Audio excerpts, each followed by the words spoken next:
Welcome,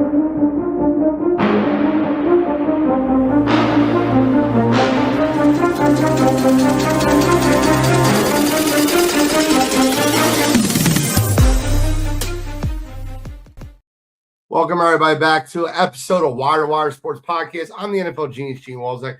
In the upper left corner, we got Kent State's own, Cleveland's own, College Cutro. Gentlemen, how are we feeling? I'm feeling a little bit more somber. Yesterday's game one didn't go the way I wanted it to go, but I know you guys can feel where I'm coming from there with that. So a little bit somber, but at least you guys get a chance to right the ship tonight. I have zero confidence in the Sixers righting the ship tonight without Joel Embiid. It's frustrating, man. You beat the Celtics a game without Joel. You don't think the group can rally? I think they can. Maxey, Edgecombe, great players. The Knicks always play down to their opponents, but they're playing really well right now. And for whatever reason, the Knicks play the Sixers very, very well. So it'll be interesting how it plays out. But I'm not fired up about Sixers basketball tonight. Not fired up at all. Upper right corner, Scholastic Shally, Uncle Shally, Mr. William Shawcross. Oh, no. We got Frozen Bill. Oh, I thought he was sleeping. Oh, there he goes. Hi, Bill. You're up. I think he's frozen again. Forget Bill. All right, well, when you get rolling, I mean, listen. What'd you say? I'm not enthusiastic about the Sixers. Well, you're not JoJo frozen playing because his tummy hurts. It's not going to be a good look. Yeah, he's not playing tonight because of his hip and his ankle. That was the two injuries that are listed for him being out tonight. It sucks. It's going to hurt as much if you don't put him on the floor all the time. I think that the cheap shot by Mikal Bridges had a little to do with it, but let's get in hot wire. Cottrell, why don't you get started? All right, let's start off here with some Derby talk. So we previewed the Derby last week here, and to nobody's surprise, nobody's superfecta on the show hit. We didn't have the winner here, but Golden Tempo gets it done. They win the Derby, and it was just announced today that they will not be running in the next one's the Belmont. They won't be running at they won't be running in the Preakness. They'll be running at the Belmont. So I'm not sure if you guys had a chance to watch or if you saw it on replay, whatever the case may be. But what were you guys' thoughts on the Derby? I thought it was pretty exciting. I thought it was exciting. I don't ever like watching a sporting event like the Derby when my horse doesn't win. So I end up I'm serious. If we're being honest, I think I was so happy, and he was there for a little while. He was in there. He had enough to keep us entertained because I was with you, and I picked So Happy too, and he was in the top three basically until the last straightaway, and then he just got dusted. But I don't care if I don't win. So my thought process of it is, oh, cool, a horse won. Now, what I will say is this is the most annoying part of it is I think there should be a thing you sign that if you win the Derby, you have to race in the Preakness. Agreed. That's stupid. Yeah, it's 6 of the last 8 years now that the Derby winner is not coming back to race in the Preakness, which sucks because this is the biggest 6-week stretch for horse racing in the year. This is where they, get their notoriety, get their headlines, and get all their press and everything. And if you have a horse running for the Derby come Belmont, that's what you want. Like you already alluded to, they already announced they're going to skip the Preakness, come back for the Belmont, which sucks. I understand that the 2-week turnaround is tough. That's why they always said the Triple Crown is one of the hardest things to win. It puts a lot of stress on the horse. But horse racing the last, it's always been a big money sport, but the last 20 years, it's really exploded. And these horses are just huge investments to people now. They would rather, win the Derby, not bring it back. And, they're already going to have stud fees out the wazoo because it's a Kentucky Derby winner now. So they play it safe. I know there's a lot of discussion I read today about putting 3 weeks between each race now. They'll move the Preakness back a week, and then move the Belmont back a week. So there'll be 3 weeks in between each one to help encourage all the owners and the horses to come back and try to at least run all 3 races. So hopefully that happens. I think we'll see that in the next couple of years. But I think as of right now, I think the crazier thing is I think as of right now, it could change. But as of right now, I don't think any horse from the Derby is in the Preakness right now. Is that real? I think so. I don't understand that concept. There's the 3 biggest races of the year. And if we're being like honest about it, like why does the horse need off? Like what are they doing? Is it rest and recovery from running a quarter mile? Like I don't understand. Like I mean, that's ultimately what it is. It's about like the wear and tear essentially like on the joints of these horses and things like that. Essentially, they want the horses, which from a humane standpoint, it makes sense. They want these horses to be in as best shape as possible, like following their racing career essentially. So like they're saying like the wear and tear, they want to get them ready for the Belmont. They want to, have them ready to rock and roll there. But you also got to think like these horses aren't coming back like next year to compete in the Derby again. So like they're talking about like keeping not putting too much stress on these horses. One, they want them to compete well at the following race there, but 2, they want to maintain the longevity of these horses as well. Okay. That sounds. It's what they say. It's what they say. It's 3 races. Yeah, you got to realize the money. Like for you win the Derby, you cannot win another race, not run another race again, and that horse will pay for itself in 2 years in stud fees. You go rush it back to the Preakness and something tragic happens and break its leg or something like that. They're going to put it down on the track, and now you have a Kentucky winning horse that's been put down, and they're trying to avoid all that stuff. And you got to realize it's not, these horses don't stand around all day and then just go out and run on race day. Like they have to like slow. They're like track athletes. Like they're always running, so like they need time to rest. And they're big ass animals, dude, that run 30 miles an hour for a mile and a quarter straight. Like it's not like they're just going out for a jog. I guess. I mean, I'm with you though. I would love to see them, like, it should be manned for the winner at least to go out and compete the next round. I'm not. I agree. It's just gonna be hard to tell somebody that's put $1 million into an animal what they're gonna do with it. It's they've raced this year. They can come back and race as 4-year-olds if they don't retire them, but that's gonna be rare. Breeders' Cup Classics and stuff like that. But that horse is worth a couple $1 million now, easily. Than it was, more than it was before, the Derby started. So, I hate to say it, but it's the dreaded, business decision. But I do think if they move it back, I think that's going to help. That gives the horse a full 3 weeks to recover. That 7 days is a lot, and I think you'll see a lot of horses turn around and go for it. I mean, it's the years where you have a horse that wins the first 2 legs, the Belmont becomes a huge thing, like a huge thing. And now already this year, you've kind of already devalued the Preakness and the Belmont because you're not going to have it, which sucks. All right. Don't care anymore. Bill, anything else Derby? Gene's over it. So happy they let us down. They made us so sad. No, I mean, yeah. I mean, I wish I would have hit the $2 superfecta because it's about $190,000. But they call it the most exciting 2 minutes of sports for a reason. I do agree with Gene. I'd rather watch one of these damn things win and have my horse win and have my bet win. But I still think it's exciting. I think it's great just watching.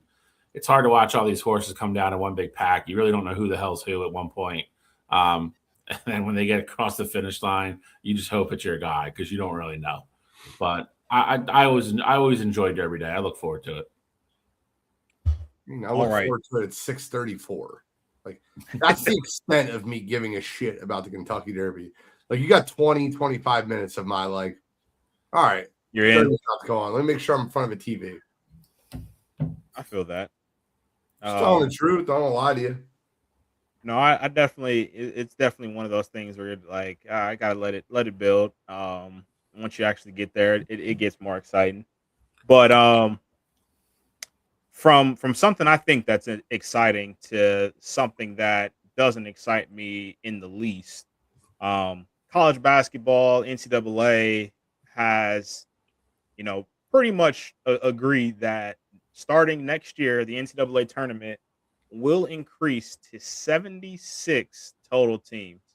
So you You won't got just some have 5 more playing games. so they're gonna ultimately have 12 games. The first two, like the first 4 that you normally see, those are gonna turn into 12 games during that time period. It's Like just gonna be it'll be basketball all day Tuesday, Wednesday now, just like Thursday or Friday. Yeah, That's so essentially what you're gonna get. you'll have 6 games on Tuesday and 6 games on Wednesday there with obviously 24 teams playing there. And wanted to get your guys' thoughts on this. Obviously, I made it clear. I think the NCAA is royally screwing this up. I do think some of the smaller schools will be happy because, of course, as you guys know, you win a tournament game, you get money to your school and things like that. So, from a school's perspective, they're like, hey, we absolutely should be expanding it because it gives us more opportunity to generate revenue. From the NCAA standpoint, 100% makes sense because it's going to give them a chance to make even more revenue on the sport. But as a fan of the sport, I feel like where we were at was perfect at the 68. First 4 was fun. But again, wanted to get your guys' thoughts on this new expansion on the table here. It's a crock of shit. It's a money grab. That's all it is. That's all it is. They're gonna be able to raise the advertisement fees because, like you said, you're gonna turn your TV on Tuesday. Now there's gonna be a game that tips off at noon. That's what it's gonna be. You're gonna have games all day Tuesday, all day Wednesday. I don't think so. I don't think it needs to be expanded because we're talking about like Cottrell. Like, I'll be honest, this all becomes a push from the bigger teams that don't get in every year. That's where this all started. Like, I don't need to see Oklahoma, who's 21-14 and 4-12 in the Big 12. They don't deserve to get in the tournament. They don't deserve to get into the playing game. But to your point, all these teams want a piece of the money. That's what they want. Like, this is all pushed by bigger conferences. This isn't going to help. This isn't going to help the MAC get 3 teams in. That's not what this is going to be. This. Mark my words. This is going to be all. The majority of these extra teams that get in are going to be all from big conferences. It's going to be the 9th and 10th team from these big conferences, rather than like Miami of Ohio this year going undefeated, losing in their tournament, and then have to play in a playing game to get in, where they automatically should be in. This isn't going to help the little teams. This is going to help the big. This is going to turn into football shit. It's going to be all about the Power 4 conferences. That's what this is going to be. I hate it. I think 64 is perfect. You already had playing games there for the last 6 or 8 teams that are on the bubble play to get in. I love that. You're gonna have a bracket now where there's gonna be slots open everywhere because there's gonna be playing games. Like, it's just stupid. It's nothing more than more money for them. I hate it. Is what it is. It's another NCAA misstep. No surprise for me. I completely disagree with you guys. I think it's going to be awesome. They're not going to have games all day Tuesday, Wednesday. They're going to do the same thing they do on the second weekend when they do Sweet 16. They're going to go 3 games, 7:08, or whatever. And then they're going to do 3 games at 9:40, 9:52, and 10 o'clock. And you're going to get 6 games instead of 2. And honestly, I think if the NCAA was smart about this, all those mid-major teams that I guess played one weekend, like opening, Thursday, put them in the play-in games. Let them all play to get in. Let all the smaller schools get the highlight and get that national attention. I love that. That concept to me is fun. I don't know why you wouldn't want four more games of basketball. But why do they have to play an extra game if they have a higher net ranking than a 15-loss Oklahoma? Why does Oklahoma automatically get in? If you asked Miami of Ohio or another one of those teams like Illinois, Chicago, Loyola, whatever, they would want to have that focus on them on that play-in game. They'd want the extra game. But they're not going to win the tournament. I think they'd rather have their automatic bid that they deserve. They're That's not what I going to think. win the tournament. So, like, if you're not going to win the tournament, why not get as many opportunities as possible to be on TV and to play against another mid-major, which is like a very even matchup?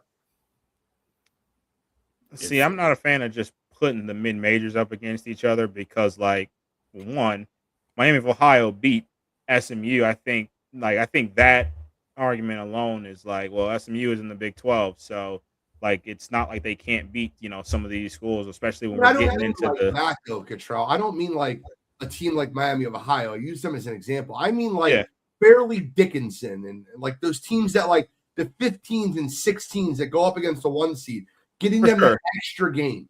So I think a lot of that is going to be what you see now. So I believe every 15 and 16 will now be playing on like just kind of based on what they're doing here. Every 15 and 16 will be playing during that time frame there. And you guys don't like that? No, because some of those are going to be automatic qualifiers. I was going to say that's the part that I'm not. Bill, let me ask you a question real quick. If you were I'll give it a softball analogy for you. Do you like now? I can't say now because you don't really like softball anymore.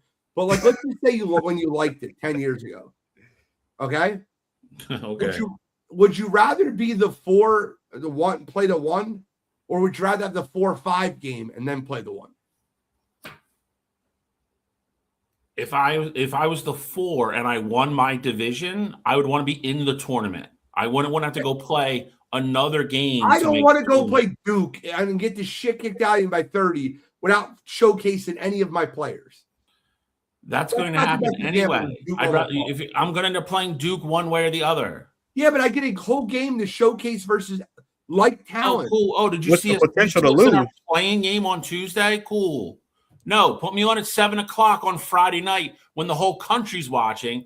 That showcases my team when I play against Duke. You do both. Not if you lose. Both, because then if I go play, if I have a bad game on Tuesday, now I'm not even in the tournament. So I went out and won my conference, and I'm not even in the tournament now because I had to go play a 15-16 game. It's stupid.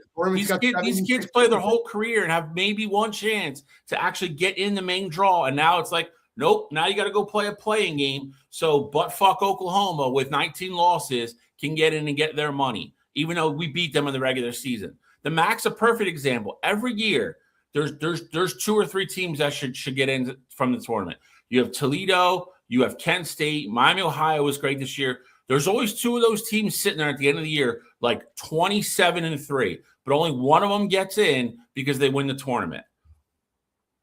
So you're saying the second one wouldn't get in then? No, they should get in, but they should get a shot to get in over. They shouldn't have to go play. You're making this like big. If they're ranked 40th in KenPom and Oklahoma's 89, why should Oklahoma get put on a 14 seed? You're giving specific examples, and yes, because it happens every year, Gene. That's specific. That's my argument. It happens every year. Miami, Ohio went 32-0, played a bad game in their conference, and then had to play in a playing game. And teams he said it. They beat SMU head up. SMU was 40 spots lower in KenPom, and SMU's in the bracket. Why? I think that the play-in is still the bracket. I think the fact that you can get showcased. It's not, dude. It's not. Me and you disagree there. I think it's great for these small schools to get highlighted and showcased. They get to technically say they made the tournament. You don't, again, nobody gives a shit who loses Tuesday night. You don't talk about that team come Thursday or Friday. I don't talk about that team that loses Thursday night. I talk about teams that win. I mean, we talk about upsets. That happens, but it's nobody really cares unless it's a 15 over a 2. I don't think anybody who wins their conference should be in a playing game. I think that's shit. I agree with that, but I also think too, like, I remember, and granted, we didn't talk about them like a ton, but like Duke playing Siena, for example, like Siena gave Duke all they could handle for a large majority of that game. And, that was a game that we got a chance to, talk about like, oh, like, this game was actually very competitive and, things like that. The fact that, Siena would now not just be in. Like they would have to go play somebody to. Weren't they one of the play-in teams? Were they? I thought they were one of the play-in teams anyway. I know there's four, not four, but technically four 16 seeds play each other. No, because this year there was 2 of them went to the 11 line and the other 2 went to 16, I think. Yeah, that's how it's been. The overall one. Duke was the overall one. We're not talking about Duke. Well, that's what he's talking about. He's talking about Siena. Yeah, but he's saying like you're talking about showcasing your team. They're like, so you make Siena play a playing game and they just have a bad night or whatever. Now they don't even get that opportunity. They win their conference, they have an opportunity. But then again, to my point, which I said 3 minutes ago, put me on national TV on Friday or Saturday night when I'm playing Duke at 7:00 and the whole country's watching. There is no better highlight of your team and your school than to go play Duke at 7:00 in prime time. There's none. You're robbing kids of that. If you win your conference, there's no way in hell you should not make the tournament. If you want to put SMU and Oklahoma and all them in these bullshit playing games and make them earn it, fine. If that's the way you're going to do it. But that's what I said. That's not what it's going to be. They're going to make more room for those bullshit teams and then make all these little schools earn it again. And I think that's horseshit. The whole what makes March Madness great is that these little teams get in. And now you're going to make them win an extra game to earn their chance. Adding 10 more little teams. What? You're adding a bunch of more little teams and letting them get in. And you're getting to play and they're still going to get in the tournament. We're going to disagree. You keep making it like we're screwing these little teams that win one game maybe. Well, and I look at it like the thing comes out this year and watch what it is. Okay, but I'm looking at like these little teams that get the shit kicked out of them. Like we talk about Duke Siena. That's great. That's like a one-off. Out of the 8-15 versus 2 and the 16 versus 1, I think everyone was double digits except that one. So like, yeah, I get it, but like get an opportunity to play. Like St. Peter's versus Siena. Like to get in the tournament. Like that shit sounds fun to me. Just an opinion. All right, gentlemen. We'll stick on the hardwood here. We'll go over to the WNBA because the W season starts this upcoming Friday. I wanted to get your guys' thoughts because now we officially know where pretty much everything stands. We've had free agents on the move. Obviously, we had the draft. We've had some trades with Angel Reese going down to Atlanta. So I just wanted to get, your guys' thought. Caitlin Clark's going to be back healthy with that Fever team that made a run last year as well. Just wanted to see your guys' thoughts and get an idea of what your outlook is for this upcoming season in W. I mean, I can't wait for it. I think it's going to be a fun season as a whole. I think LA is going to have a much better year. You add NECA, De'Erica Hamby, Ray Burrell, one of my favorites. I think that Indiana is going to have a great year this year. Atlanta is going to be a really good team again this year. You still have, Minnesota is going to be tougher because of the injury, but you still have Las Vegas. You still have New York. Like, it's going to be a good season in the W, man. It's going to be a really good year. And you have, Dallas, they can make some waves this year. You got, Paige last year's rookie of the year. And then you add a girlfriend in there, and literally, you can make some waves this year. I think it's gonna be a fun year in the W. I'm looking forward to it. I'll be watching a ton of W games this year.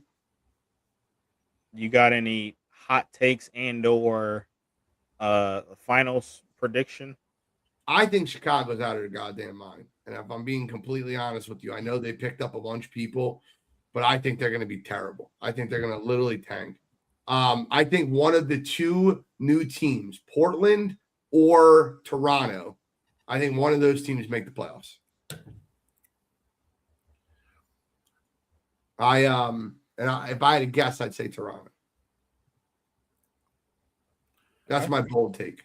I like it. I'll say the same thing I said a couple weeks ago when we talked about it, and Gene just touched on it for me. I think the parity that the league's going to have this year is going to make the league in whole a lot better.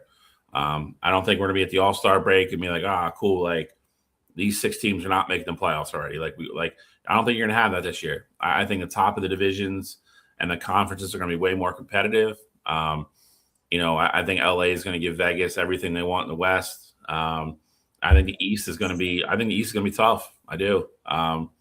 Stewie's another year older. I know you still got the New York thing there. Atlanta made some moves this year, and then got Angel Reese out of nowhere for nothing. I think it's going to be. I think it's going to be a good year. I think it's going to be competitive. Hopefully, Caitlin stays healthy. And then it's. I think there's going to be a lot of good games. A lot of good players. The league is just getting better and better every year. Like you're adding superstars to the league every year now. And these teams are just going to keep getting better and better. It's the more parity that there is, I think it's good for the game. I think it's good for TV. I think it helps it grow. I think it helps it become more mainstream. They keep expanding. You keep getting these big cities. You keep getting young girls to get to watch and really get involved. And you're just going to see it continue to grow and grow and grow. So it's a big year for them. But I think it's going to be a good year. See if Vegas can supplant themselves as a dynasty. My opinion, it would be the best one. Based upon everything that's going on, if they can win 4 or 5. But again, I think they have the work cut out for them this year. So I think it's going to be a tougher haul than it's been in years past. Yeah, I mean, definitely going to be a tougher road for Vegas as a whole, but I do like the addition of Kennedy Carter. I think that adds a different dynamic to that team there. But, I think we know Vegas is going to be in the mix at the end of the season.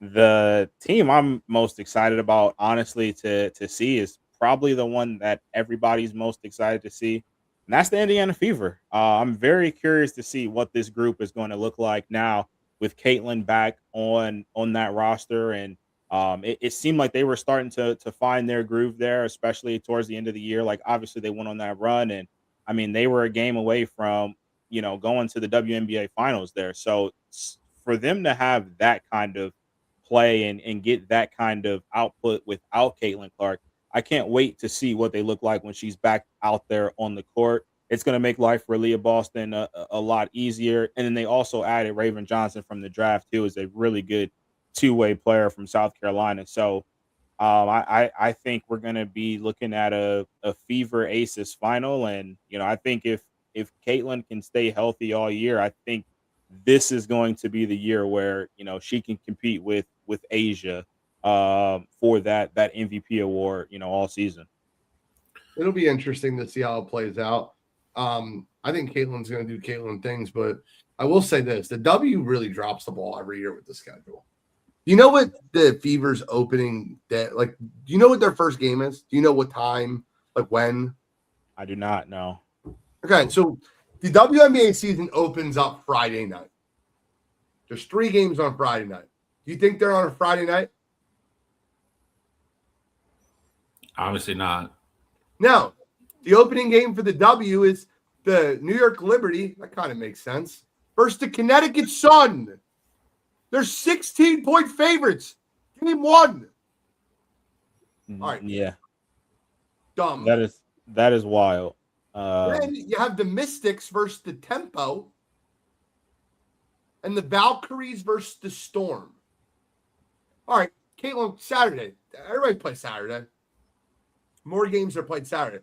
What time do you think Caitlin plays on Saturday? There's 4 games. There's 9, 8, 3:30, and 1. Probably. Because of the NBA, I say she's probably 8. I was gonna say 3:30, but they'll probably go 8. I'll say 3:30.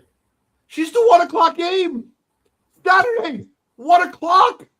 And they put her against Paige Beckers. That should have been fucking prime time. What the fuck are you guys doing? Is that the national game, though?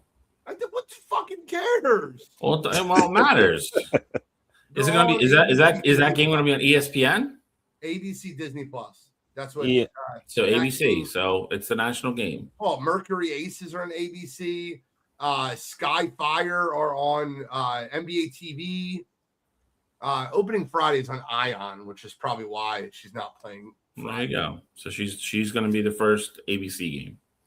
I get it, but I mean, there's not going to be an NBA game at 1:00. I was just about to say, and I'm looking at the NBA schedule, and they got games at 3 and 8:30. So it seems like they're trying to go, running unopposed to the NBA. But even still, if you were going to do that though, like you should have got the 6 o'clock slot then. Like just throw them in there in between, like sandwich them in between the two NBA games.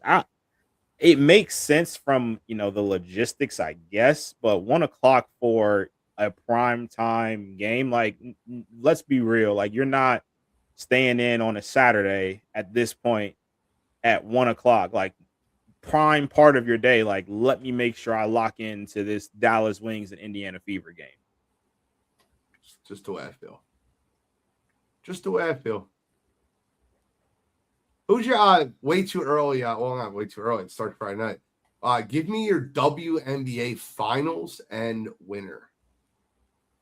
So I'll take the low hanging Las Vegas Aces here. I mean, I just think that they're just too dominant, and then adding Kennedy, I think is going to be huge for them. So I'll take the Aces, and then on the other side, I'm going to go with the Indiana Fever there. I do think the Aces ultimately get it done over the Fever, but I think these are going to be your two top teams all season, and then they're going to duke it out in the finals. I'm such a showman. Go ahead, Joe. I'll go quick because I unfortunately have the same thing. I think it'll be a ratings gold mine for ESPN and ABC. I think they would love it if that's what they get. I think Vegas is still going to come out of the West. I think they're too good. And like I said, I think they have a chance to plant themselves as the biggest dynasty in the history of the league. I think Indiana will give them a run though. I think it'll be a good series. Is there a West East yet in the WNBA, or is it? No, they still go top. Yeah. I'm a showman. I don't even know if I believe in this prediction, but I know it would be the most fun for me to watch. Give me the Indiana Fever versus the Atlanta Dream, Angel Caitlin Part 3. Listen, I would sign up for that shit. Give me that. Listen, you have so much, and what makes it so much better is, I don't know why I'm drawing a blank. The Dream's best player. Really good. Ryan Howard. She's got history with Caitlin. They've gotten a lot of chippiness. And then the Fever add the Caitlin stopper. In South Carolina, you had Raven. She's the Caitlin stopper. So I think that is going to be the most fun matchup to watch. So I'm going to predict it. Give me Indiana versus Atlanta. I mean, Atlanta's definitely got a big three down there. So I love Atlanta's roster. I love Ryan Howard. Alicia Gray. Listen, the whole team as a whole is going to be very good. You obviously add Angel to the mix. They're going to be a very good team. Yep. And they add another big too from the draft. I forgot her name. I know she's like 6'6" or 6'7". So she's going to be another big off the bench there. You got Nas Hellman there as well. I love Atlanta's team. Are you talking about Medina Okot from South Carolina? Yep. Yeah. So she's going to be able to come off the bench with some size, or you can pair her with Angel there. So, I mean, I love their setup in Atlanta for sure. Yo, you tell me that shit wouldn't be a Ravens gold mine. I think that does way better than Fever Aces. At least maybe that's a playoff series. Ratings wise, yeah. Oh, man. That would be incredible. Well, anything else, W, before we go over to the last time we talk about it, we're going to talk about it. Oh, yeah, no, for sure. We'll definitely keep up with them throughout the season. Absolutely. No, then I'm good. All right, well, NBA playoffs we go. Speaking of NBA playoffs, all right, we got to recap round one for one reason and one reason only. By the way, Sixers are up 3 in the first quarter. That's kind of cute, which is fun.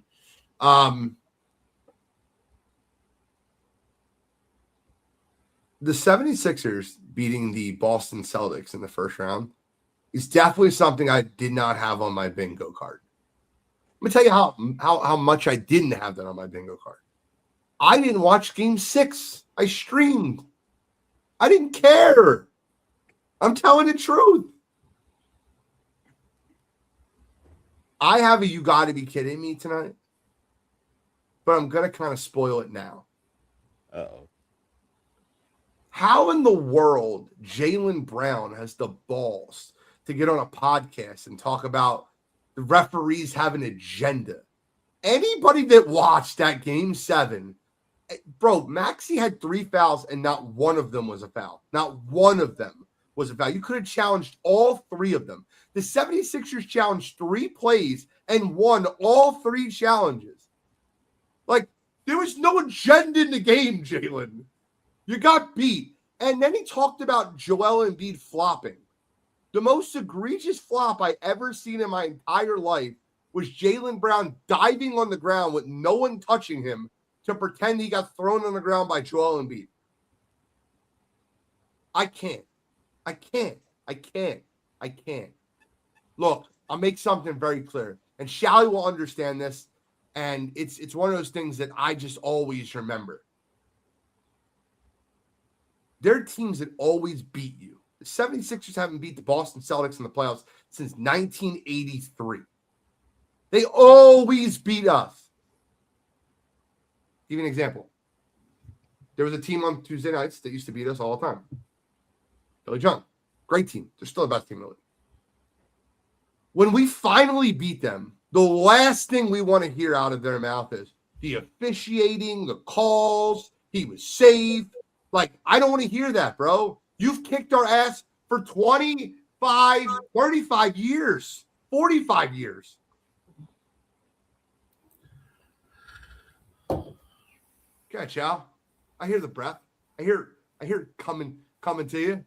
Yeah. I mean, listen. I mean, I was right next to you, when it happened, and and then going through the handshake line, and everybody at that point is good game, whatever, and then.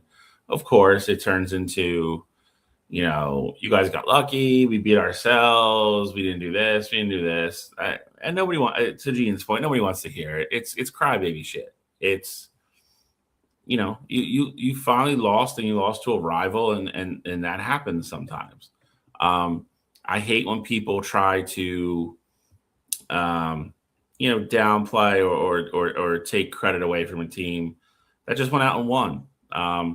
And if you watch Game 7, Boston made a bunch of runs to get back in that game every time. And I'll be honest, every time they got close, they got within 2 or 3. They actually went up 1 or 2 a couple times. I was like, is this going to be the time where the Sixers kind of don't answer the bell, don't kind of get back up off the floor, and Boston runs away with it? And they didn't. Every single goddamn time Boston made a run, somebody would go down. To Joel's credit, Joel had a couple big baskets. Maxey had a couple huge shots down the stretch to kind of break Boston's momentum. They just didn't crack. And it's, I hate to say it, it's uncharacteristic for that team. But they didn't, and they won, and they won fair and square. And Jaylen could say what he wants. I would say, to your point with Maxey and some of that stuff, I would say the officials were trying to keep Boston in the game. They're trying to keep. Now, as a Sixers fan, I felt the same way. Contrell, watching that game as an outsider, did you feel like there was an agenda either way? Because I didn't. I was watching that game. I'm like, man, this is home cooking, bro. This is home cooking. For me, I actually thought the game was. I mean, of course, you get your bad calls like you get in every basketball game, but I didn't think it was anything egregious either way. I mean, of course, like some things were. You mentioned Maxey's fouls. Like, yeah, they had a tight whistle on Maxey, especially early in that game there. But as a whole, no, I didn't think that there was anything egregious that was tilting the scales there. I think the most egregious thing was the starting lineup that Joe Mazzulla decided to throw out there for Boston. you're throwing in, Baylor Shireman, you're throwing in Ron Harper Jr., and then you're also throwing in Luca Garza. Like, what were you expecting to get out of those guys when they hadn't really played all series, and you're just thrusting them into this starting lineup? So I mean, I thought that was very odd, and I get it. You're looking for that spark. You're looking for something with Jason Tatum being out, but how about you throw out your best lineup and just kind of rotate the guys from there? So I mean, I thought that was odd there. I do think as a whole, though, like I understand part of Jaylen Brown's message, not about the part with the officiating, them having an agenda, things like that. But the flopping side of it, I do get. But he's also, like you mentioned, he's also a culprit. Like, it's not like he's absolved from any wrongdoing here.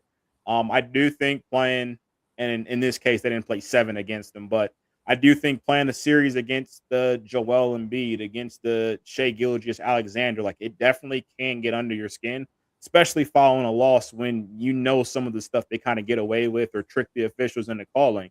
So, like, I kind of get where he's coming from there, but at the same time, that's not the reason why Boston lost that basketball game. It wasn't because Joel Embiid was getting some phantom calls. It wasn't because the Sixers were having calls, tilted their way.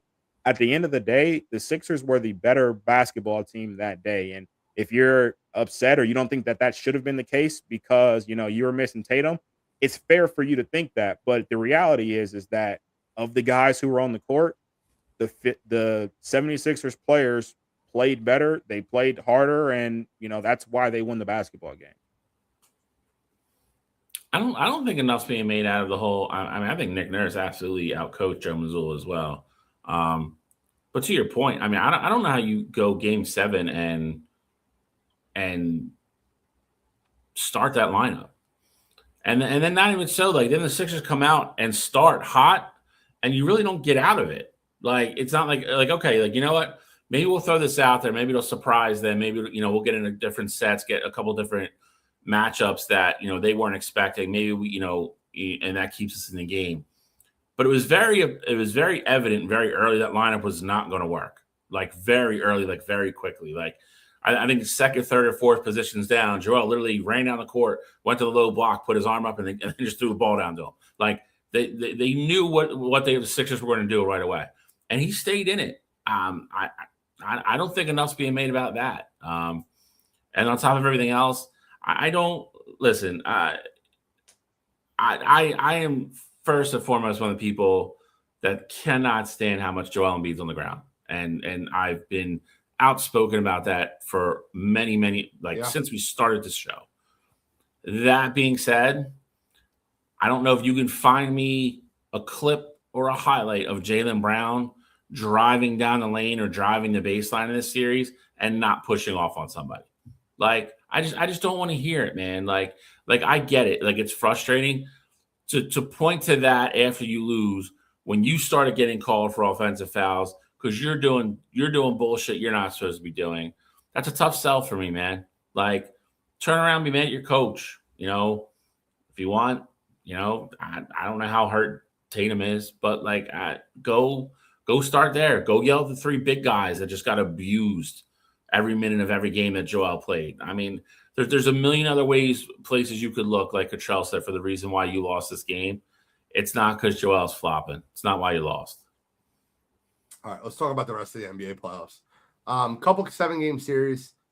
The Magic fired their head coach after blowing a 20-point lead in Game 6 and then ultimately losing in Game 7. Detroit now up 1-0 on the Cleveland Cavaliers. The Cavs win a Game 7 versus Toronto. I didn't know James Harden knew how to win Game 7s, but he won one. That's cool. It was James Harden made that a series. Cottrell said it was going to be over in 4 or 5, and here we are in Game 7. 5. But yeah, you're right. But I think one of the most interesting parts of round 2 is Anthony Edwards returning, and after the Minnesota Timberwolves beat the Denver Nuggets without Anthony Edwards. Like, we got to talk about that. That can't be a real thing. And then Minnesota goes in and steals Game 1 in San Antonio against Wemby, who had 11 blocks and 7 of them weren't really blocks. Am I the only one that's seen that video? No, some of them were ridiculous. He had 3 goaltends and 4 fouls and 4 real blocks. I'm not saying I love Wemby, but like that video is bad, bro. He had 3 real goaltends that they call blocks. The goaltending, I will say, with Wemby is going to ultimately be tough because he's so long. But he can just do it every time if he wants to. Like exactly, like that's the issue there. And I think the other issue is like across the league, I feel like when others do it, like it just looks like, oh yeah, definite goaltend. But it's like you want to give him some extra leeway because of how big he is there, but at the same time, like definitely something they're gonna have to start to crack down on because some of those were definitely egregious. Guys, first round matchups. Obviously surprised about Philadelphia. Definitely surprised about Minnesota. Denver getting knocked out by a Minnesota team without Dante DiVincenzo, without Anthony Edwards for the last 3 games. What shocked you guys the most in round 1? Was it the Rockets falling apart and Kevin Durant not showing up? Was it the Nuggets losing a series without Anthony Edwards for the last 3 games? Was it the 76ers pulling off an upset that hasn't happened since 1983? Like, what shocked you guys the most in round 1? For me, I would have to go with Minnesota, not only because they won the series, but because of how they looked while they were doing it. You would think that once Ant goes down, like Denver would start to pick up that momentum, and especially seeing how Game 5 went, like Denver, controlled that game pretty handily there. So for the fact that they go to Game 6 and Minnesota is in firm control of that game pretty much the entire way, was definitely surprising for me. And I think, just kind of combining that into where we're at now, if you look at, Anthony Edwards being back and, he came off the bench in Game 1, and you could definitely tell that Minnesota fed off his energy because they were being smart with how they were playing them and when they were playing them. But I just feel like with him being out there, even he had a 20-plus point game, but even without that, like just his presence being there, I feel like it gave Minnesota a ton of confidence. And he actually spoke to that in the press conference. He was like, me being out there just, makes everybody else feel so much more comfortable and things like that. So I would say it's not just Minnesota winning, but it's also about how they won and the fact that they weren't just stealing these games. Like they were pretty dominant, and Jalen McDaniels was looking like he's an all-star caliber player with how he looked in the absence of Anthony Edwards. Can we give Terry Sharon Jr. some credit, man? He's finally, finally starting to come into his own. I mean, that's been forever, but like without Anthony Edwards, they got real playing time, and he really took a huge step forward. Want to give him credit too. Bill, what series surprised you most? It has to be that one. I mean, I think I don't want to say I was totally surprised Sixers got back in that series when Joel started playing, and then having Tatum go down for Game 7. I think that really knocks a lot of the I don't want to say the luster, but it knocks a lot of the genuine shock out of the Sixers winning that game. I thought Houston, crawling back in that series and then kind of, falling apart at the end was interesting. But I mean, Minnesota beating Denver, who, a lot of people had Denver in the conference finals, and with them being full strength. And like you said, it's not like Minnesota, like Minnesota was missing their bona fide number 1 best player. And, like Cottrell was saying, it's not like they were squeaking by games. Like they were just giving it to Denver. I think, I think Denver has to ask a lot of legitimate questions in the offseason about what they want to do.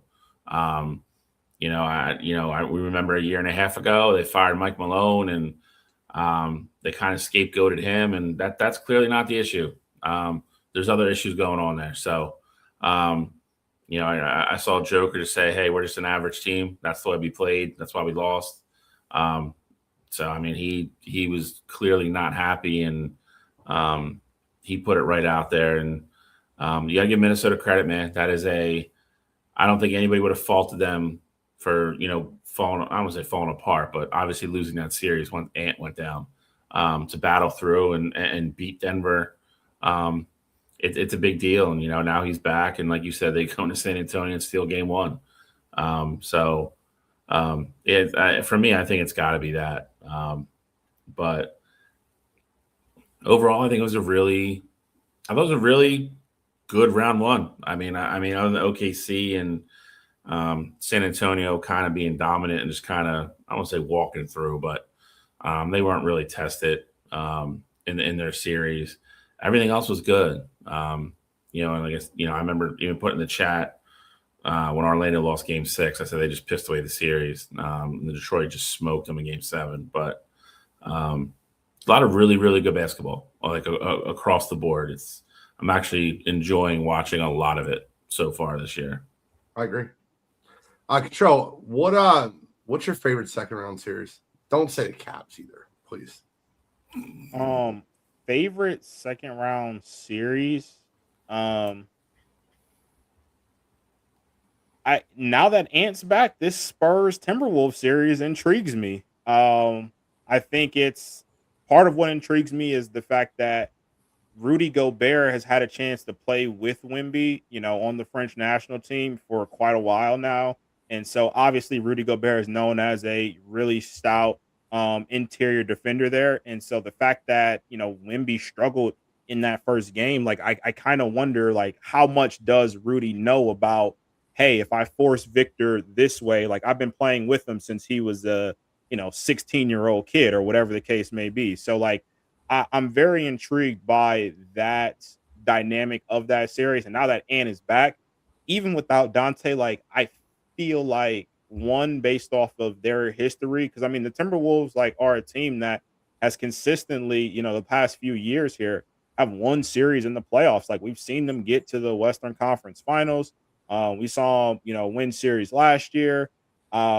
It again went back to the West. They've been in the Western Conference Finals, I believe, twice now. With Ant. So they definitely have like that winning pedigree when it comes to playoff time. So now that Ant is back, even without Dante, like I do think this will really be a series. And, I'm very curious to see how Wemby makes his adjustments because, I mean, it took Wemby shooting that poorly and Minnesota only won the game by 2.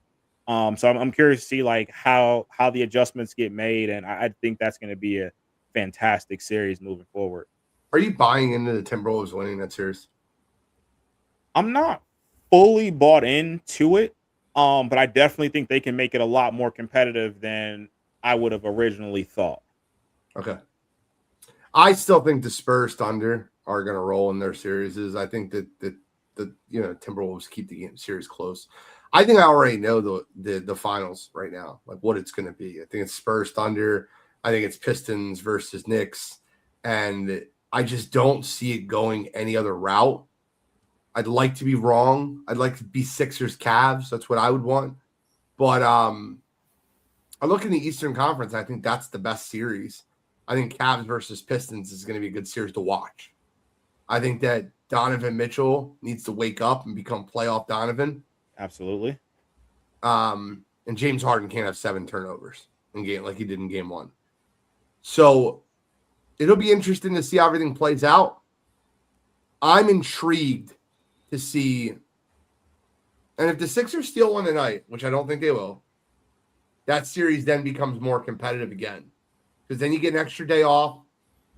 You probably get Joel back for game 3 in Philly. Then it might be a series. Sixers got to steal tonight, though. And it's 10-point dogs. I don't see it. They're up 2, though.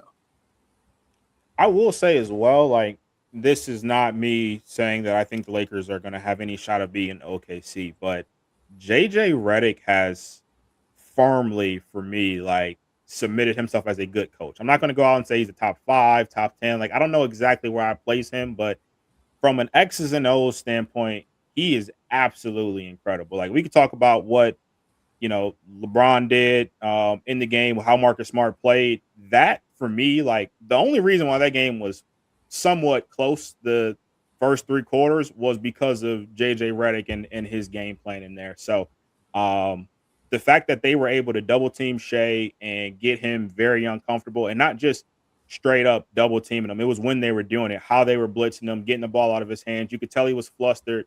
He had, plenty of turnovers in that one. He missed more fourth quarter shots in that game than he did the last month of the season there. So that JJ Redick is absolutely incredible as a head coach. I'm very curious to see the chess match from that side of it.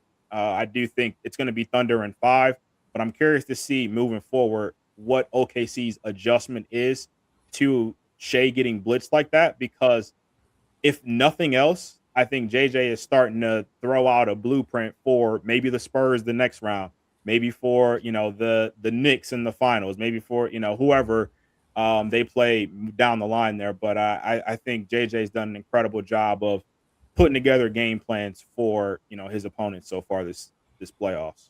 I mean, I guess just to be clear, Shea had 18 points and 7 turnovers, not his best game. Jay Mitchell shot 1 for 5 from 3. That was the guy that left open a little bit for those 3-pointers. He didn't shoot well from 3. And the Thunder still won the game by 18 points. I get it. It was competitive. I'm not saying it wasn't competitive. But I'll add this. One of the guys that was the dagger for Oklahoma City in the game was Jared fucking McCain. Couldn't have used him at all. Let him go for nothing. We got to get under the salary tax. Second apron, you fucking jerk off. Sorry, I'm done. Is it trivia? Want to do trivia? Or do you want to take one more series? We got right there. We're right there. Sure. I mean, are we coming back to NBA after trivia? What do you think needs to be covered, NBA, that I'm missing? I mean, I don't think anything needs to be fully covered, but I'm curious to know. We know your conference finals matchups, but curious, I guess, where Bill thinks things stand, or also where you think games wise they go. Like, you seem like you're pretty dead set with who wins, but where do you see the series going from there, numbers wise? I think Detroit 7. I think it's gonna be back and forth. I think Philadelphia, New York depends solely on health. So I agree with him. I think Detroit Cleveland's probably gonna be a lot of fun. Depending on what we get, depending on what happens tonight, and then depending on what we get from Joel in 3 and 4. I think really weighs heavily on how that series goes. I think the Sixers can string it out.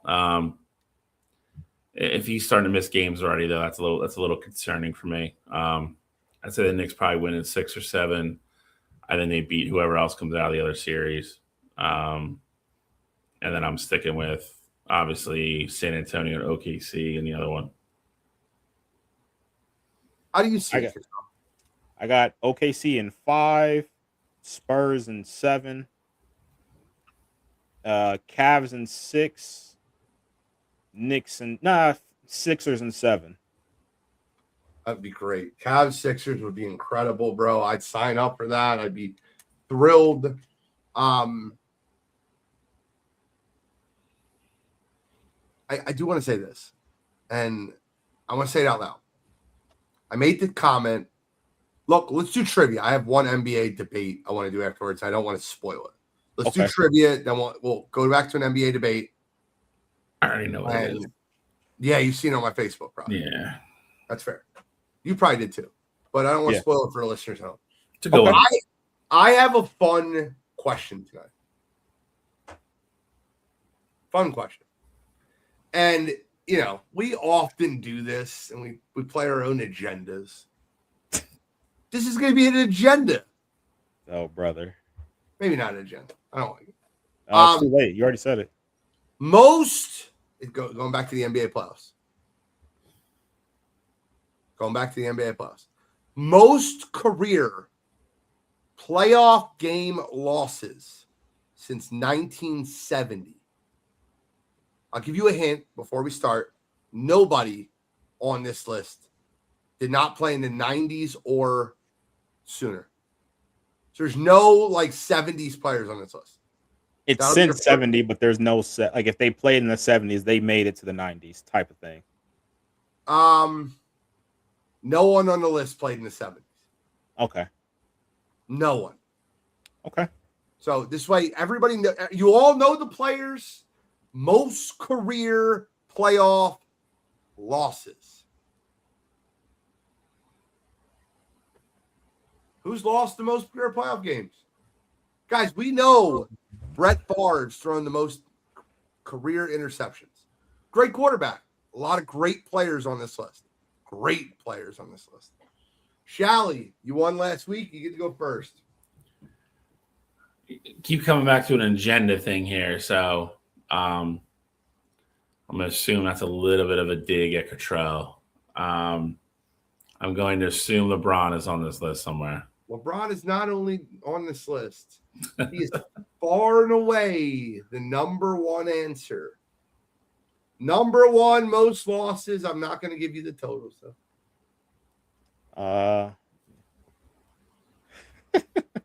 Chris Paul. Chris Paul is not on the list. Kind of figured that with the agenda, but you know, that would be a double switch agenda there. Be a double agenda if Dame Lillard's on this list. I'm gonna go. I'll go Charles Barkley. Charles Barkley is not on the list. Shit. Go with James Harden. James Harden, number 9 on the list. James Harden.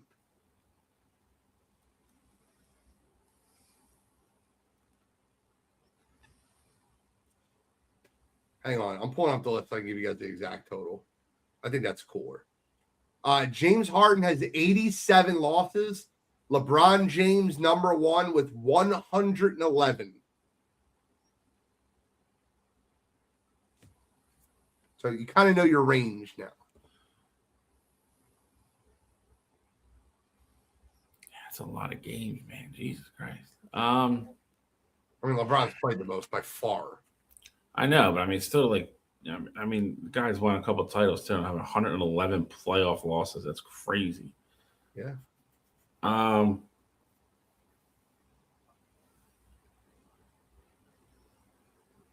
You know how many games LeBron James played in the playoffs? Anyone want to take a guess?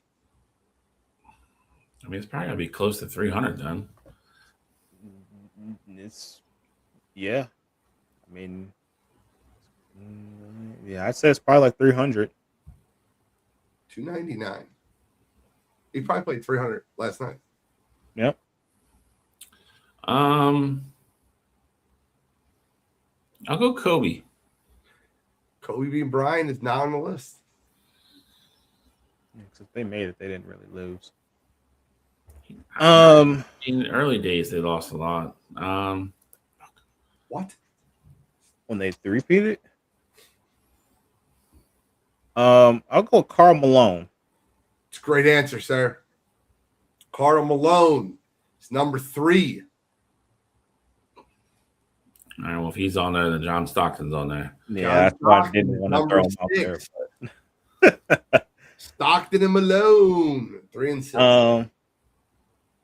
Malone has lost 2 more games than Stockton and played in 11 more games. I'm gonna go with a legend. Uh-oh. I'm gonna go with Reggie Miller. No, nope. Not on the list. I will go with Christ. I'll go Paul Pierce. Nope. Fuck. Reggie Miller was one of the only ones that's not even in the top 25. Wow. You guys like mentioned other people, but Reggie's not even close. Let's see who's always in the playoffs.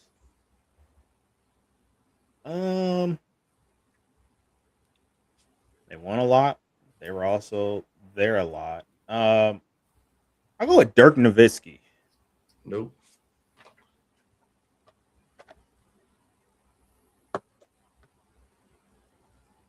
2-2, guys. 6 left. I got my next one too. I'll go.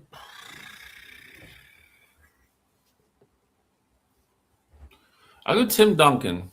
Tim Duncan is number 4. All right. Well, we go the Duncan route. I don't see. I don't want to throw him out there because I feel like I know. Obviously, he didn't play as long. I throw him out there. Tony Parker.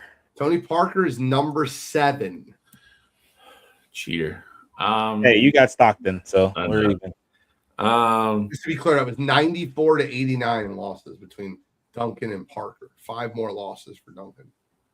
Duncan played in 25 more games.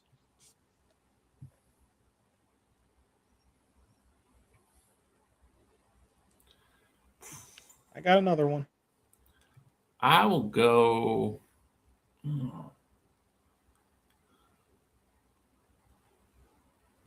mean, he lost a lot before he got there. I'll go Shaq. That was my next one. Shaquille O'Neal, number 10. Wow. On the list. Nothing there. All right. The last 3 are the hardest 3. Oh, Christ. You guys got the 7 hardest ones. The 4-3. 7 easiest ones. 4-3 shot. Well, that doesn't make me feel good because my next guess is a pretty household name. I mean, every one of these players is known, but none of these last 3. They're stars. No. Yeah, so that takes away one of my guesses here. All right, role player. I mean, he won a lot, so I'd assume he also lost a lot. I'm gonna go with Robert Horry. Big Shot Bob, number 8. 4-4.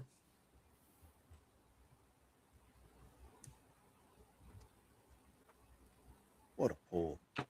Great pull. Great pull. 2 left. It's so funny because when you guys are describing who you're about to pick, like you said something earlier, like, yeah, well, he's been there a lot. I'm going to go with Dirk. I'm like, I thought he was going to talk about Tim Duncan. I just knew it, but you guys describe it. I'll go Tracy McGrady. That's incorrect. He was one of my guesses. Honestly, I was going to say that before I said Robert Horry, but when he said not a star, Not in the top 25. Okay. Yeah, not a star. All right. I got another one for you. You mean Derek Fisher? That is number 2. Derek Fisher has played in the 2nd most playoff games of all time behind LeBron James. Number 2 in losses. Cooking now. Who else is on that Lakers team? Jesus Christ! Exactly. That's why I'm just going through. If you play with Shaq, Kobe, Robert Horry, Karl Malone.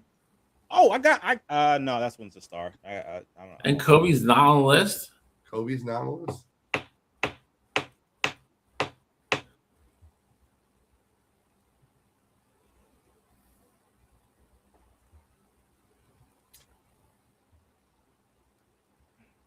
I'll go. He's a star. Shit. I'm trying to think of somebody who just sucks. What was on all these teams?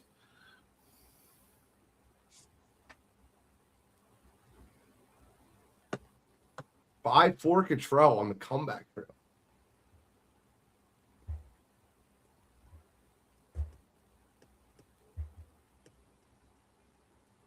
I don't know if we have the same definition of stars.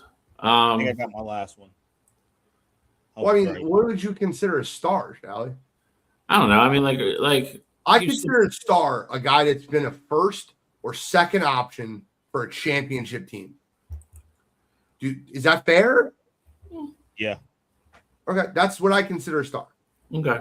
Like Jaylen Brown is a star. He's not on the list, that's why I used him. But Jaylen Brown would be a star. This player would not be as good as Jaylen Brown. Malone has been named. The mailman.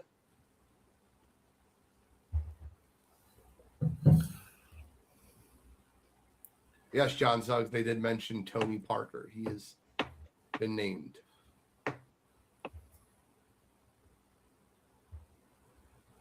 We got one more shot. Gotta give me a guess. Ray Allen. Ray Allen is not on the list. Steve Kerr. Steve Kerr is not on the list. Wow, that's a bad guess. Why is it bad Steve guess? Kerr is not on the list. He never lost when they got there. Well, he was also a member of. He was with the Bulls and he was also with the Spurs. Yeah, no, not in the top 50.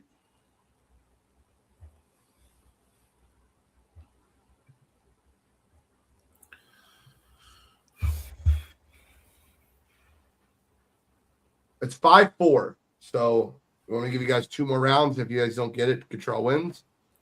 Can we get another hint? It's up to Cottrell. He's up 5-4. I'm down with the hint. Active.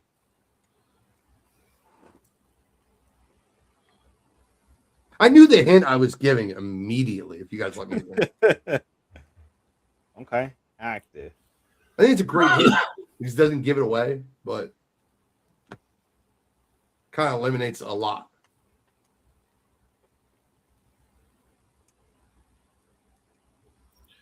Ooh.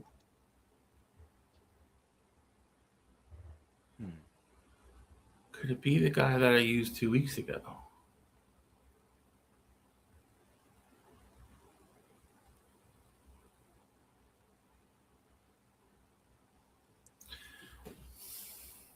He's definitely not a star. You wouldn't classify him as a star.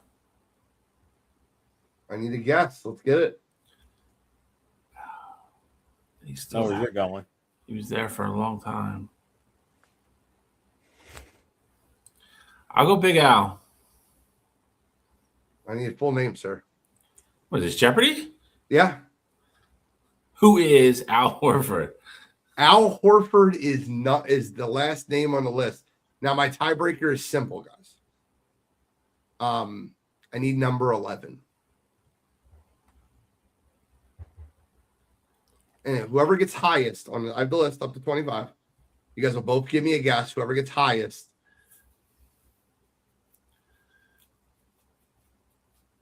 I'm going back to Chris Paul. Chris Paul's your guess? Okay.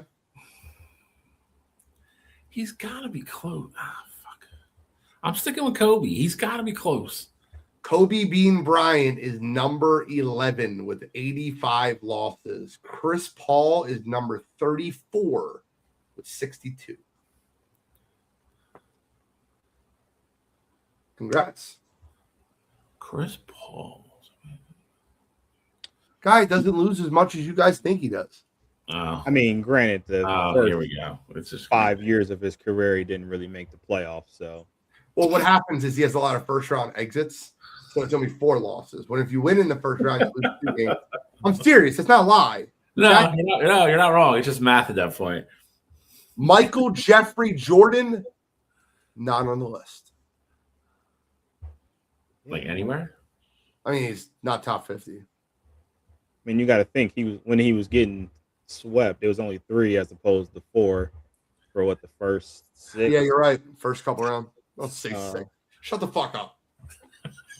You need to get swept 6 times. All right, knock it the fuck off. All right. I'm just saying. I mean, swept for the first 6 years. It's exactly what you heard that, right? Am I like tripping? No, I'm just saying. I mean, you only get 3 losses for losing in the first. Because I mean, we know he didn't win the playoff series without Scotty. So the first 6 years, I mean, he didn't get out the first round. All right, here's my debatable topic, and it's very, very. I guess it's controversial. I have 2 of them. Oh, there's 2. I'm going to have 2 debatable topics. Fully healthy, rank the top 4 players in Sixers-Knicks series. Fully healthy, give me the top 4 players in the Sixers-Knicks series. Rank them in order. Embiid, Brunson, Maxey. 4's where I'm stuck. Yeah, 4 is those 3. You though, agree with his top 3? Is that in order? Those 3 are in order. Okay. Healthy, those 3 are in order.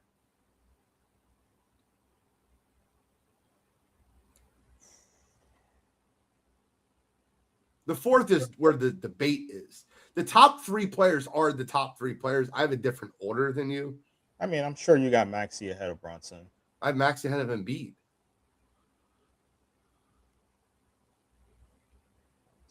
The 4th is where the debate happens.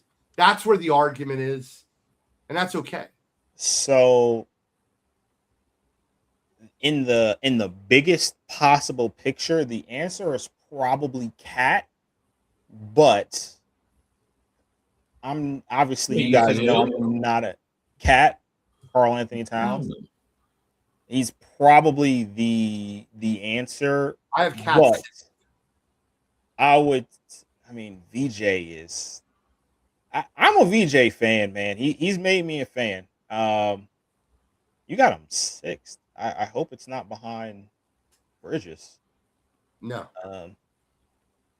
I can give you my top 8 easily. I'll say Cat. I'll throw Cat there. Okay. Give me your 4 in order, shall we?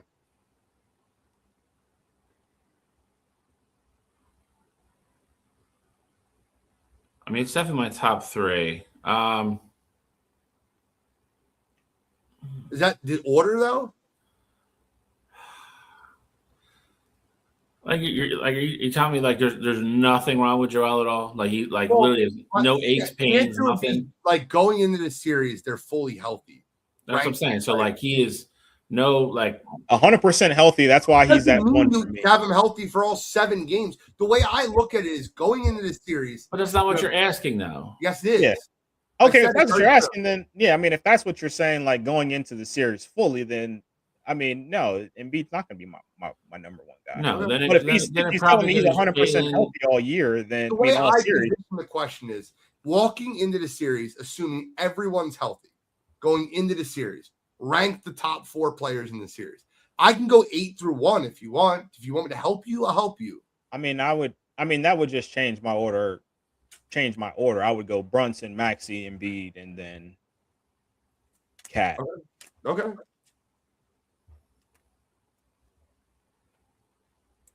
All right, let me give you my 8 through 1. Number 8, Mikal Bridges. Number 7, Pandemic P. Number 6, Karl Anthony Towns. Number 5, OG Anunoby. Number 4, VJ Edgecombe. Number 3, Joel Embiid. Number 2, Jalen Brunson. And number 1, Tyrese Maxey.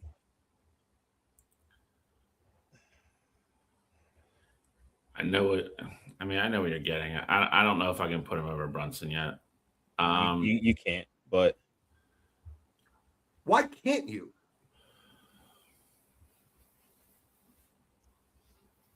For what Jalen Brunson does on that team in the playoffs, and again, it's not to say that Maxey can't do it, but just knowing that, like, if the Knicks say, hey, Jalen Brunson, we need 30 points out of you every single playoff game that we're going to win, he's going to go out and give you 30 and hit shots in the clutch and do literally everything you want from him.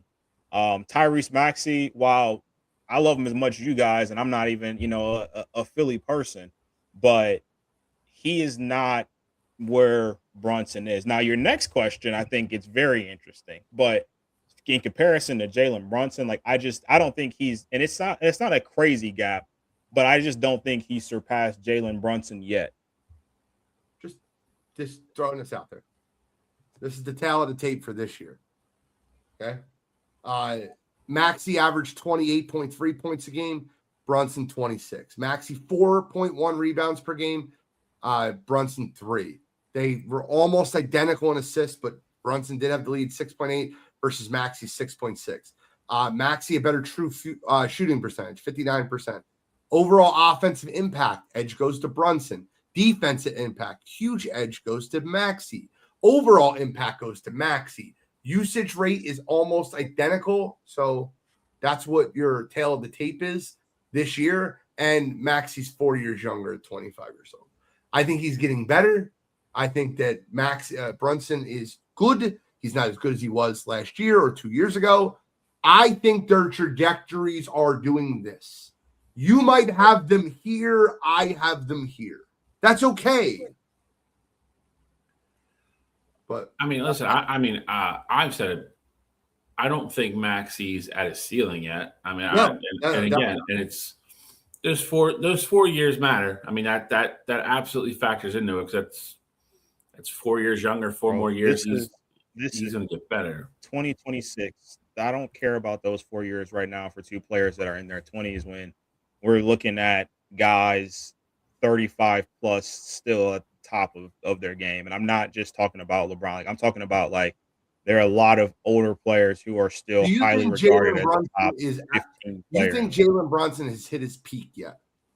Oh yeah, I mean he is plateauing as we speak, like right now. I think he plateaued at the end of last year. I think that was the highest he'd ever be. This year is definitely a down year for him comparable to last year. I think that it is. It just is. I mean, I guess. I mean, he's had over 30 how many times already this playoffs? Like I don't know if I fully agree with that, but I don't know. I mean, numbers wise, maybe it looks different. You know, obviously. John, you still here? John Suggs, you still here? I think he's a Celtics fan. I really want to ask this question in front of him. Kyle, you here? Someone tag these motherfuckers. I want to get their opinions too.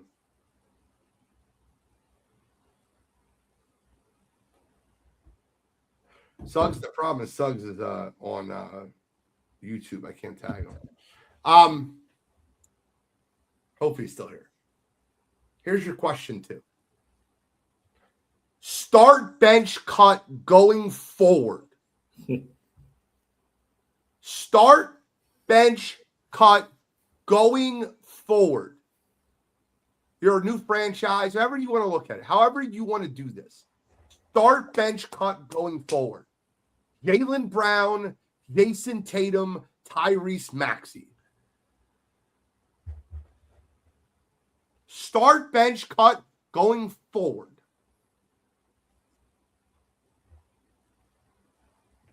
I'm starting Jason Tatum. I'm benching Tyrese Maxey, and I'm cutting Jaylen Brown.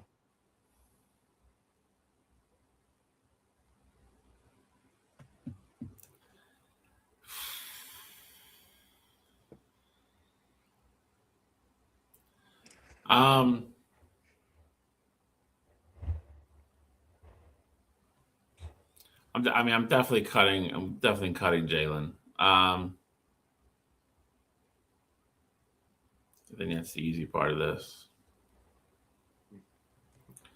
I don't know, man. I really do think that kid turns into like just an absolute, just superstar on his way to the moon type thing. And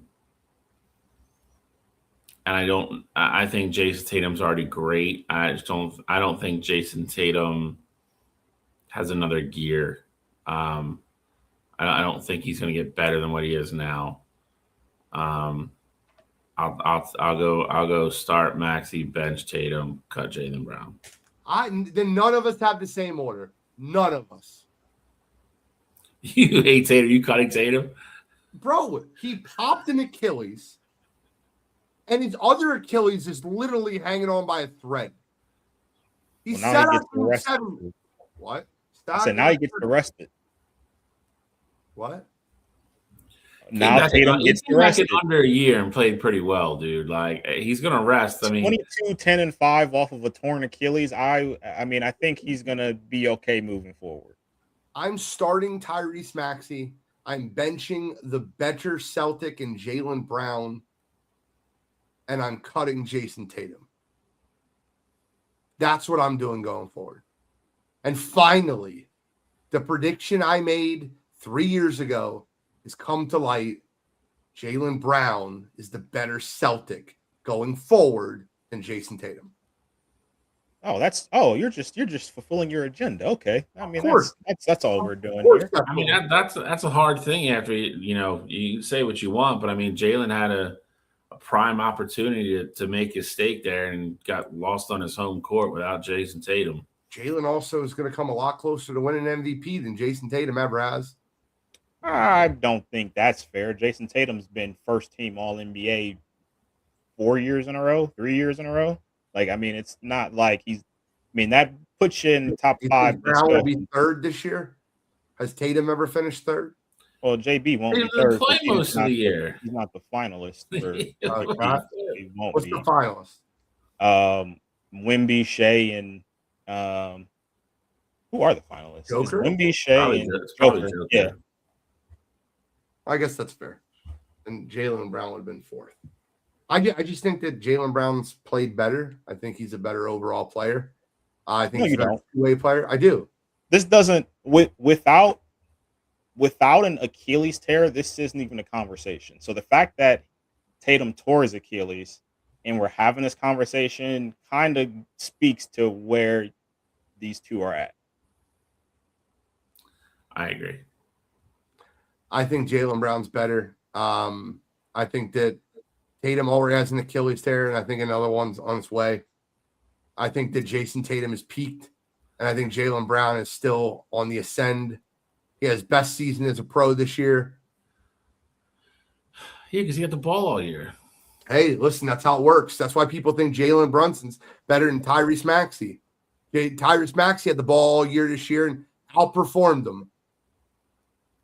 If Jaylen Brown and Tyrese Maxey were switch teams, the Knicks would win the world championship.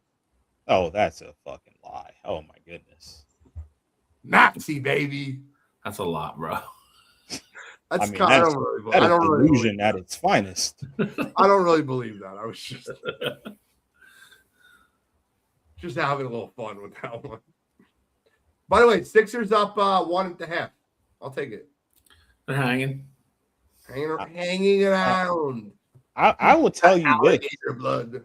You had a lot of confidence. I shouldn't say you had a lot of confidence in the Knicks because obviously I know it's not because of them being a good team, but the way Philadelphia wins this series is that Mikal Bridges reverts back to what he's been all playoffs so far. Him having, I think, 17 in game one felt like the biggest anomaly ever.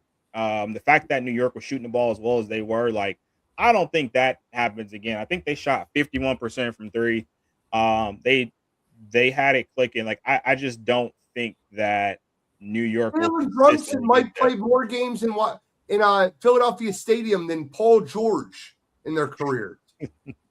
That's crazy. It's like a home game for them. It's like a homecoming for Bridges. And by the way, if you want Mikal Bridges to play his best basketball, go to the team that drafted him while his mother worked for him and then traded him like a thief in the night and go back and play them in the playoffs. The Sixers love shooting themselves in the foot by doing dumb shit like this. Jarrett McCain, Mikal Bridges. It's just a fucking factory of stupid shit that we do. That part's accurate as hell. All right, let's move. Let's get into some UFC action. All right, let me throw up. I wasn't prepared to talk about a UFC card until about 3 days ago when someone goes, "Are you watching the UFC card Saturday?" I'm like, "No, fuck the UFC." And then they told me he was fighting. I'm like, "Oh, yeah, I'm watching the UFC this weekend."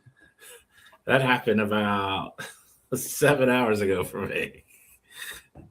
The same thing. I looked it up to get ready for the show, and I was like, "Oh, I'm going to watch this."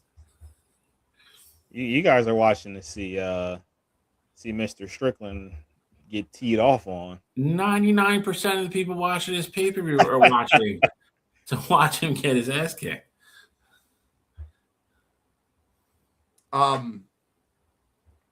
They are already starting.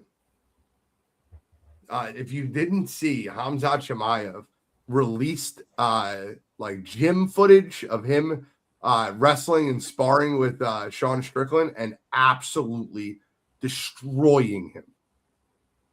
Sean Strickland replied by saying he's a rat for releasing gym footage that's supposed to be sacred. Sean, I'm not trying to be an asshole when I say this. I don't think you should be talking about who's a rat and who's not a rat and what should be released and what not should be released. Like, that's not your lane, bro. Right Not your message, wrong. not your strong suit there, bud. I listen, John. I will fully pay. I know you don't have to pay anymore, but I will fully sit up all night watching that fight just to watch that. And I'll tell you right now, I think this might be worse than the Eagles losing the Super Bowl if Chimaev doesn't win this fight. I would be devastated. Bro, you're not wrong. I don't know if it's worse than that, but I get the sentiment for real. If I sit up all night to watch it and he somehow wins, I'm going to be fucking pissed. Furious. Oh man, that would definitely be something. But I just truly don't see. I mean, we know Sean Strickland's path to victory here is not. It's a decision, and it's to outpoint Chimaev. He's going to jab him to death to keep, like, I would say his best case scenario is he jabs him to death, keeps his distance, takes downs, and just fights on the outside and hope he lasts all 5 there. But I don't see that happening. I mean, we know Hamzat has a tank. We know that he's going to be relentless with his takedowns. We know that he can strike. So like I don't even see a path of victory. But if you're coming into this, that's going to be Sean's game plan. So if Sean Strickland wins, I think not only one would it be awful because it's Sean Strickland being the champion of that division, but I think 2, it would mean that this fight was boring as hell and we stayed up for absolutely nothing. I can't even fathom how bad the post-fight interview is going to be if he wins. Like the stuff that's going to come out of his mouth. It